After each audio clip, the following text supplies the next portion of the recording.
Hi friends, കപ്പ കൊണ്ട് ഒരു ബോണ്ട തയ്യാറാക്കാം. അതിനു വേണ്ടി അരക്കപ്പ് ചീകിയ ശർക്കര, 1 കപ്പ് തേങ്ങ, 2 കപ്പ് കപ്പ പുഴുങ്ങി ഉപ്പിട്ട് പുഴുങ്ങണം കേട്ടോ. പിന്നീട് ഉപ്പ് ചേർക്കേണ്ട ആവശ്യമില്ല. എല്ലാം കൂടെ ഒരു പാത്രത്തിലാക്കിയിട്ട് കൈകൊണ്ട് തന്നെ നന്നായിട്ട് കുഴച്ച് വെക്കണം.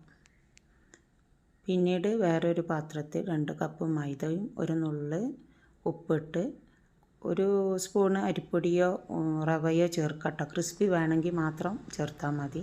ആവശ്യത്തിനുള്ള വെള്ളം ഒഴിച്ച് ഈ ഒരു പാകത്തിന് ആക്കി വെക്കണം.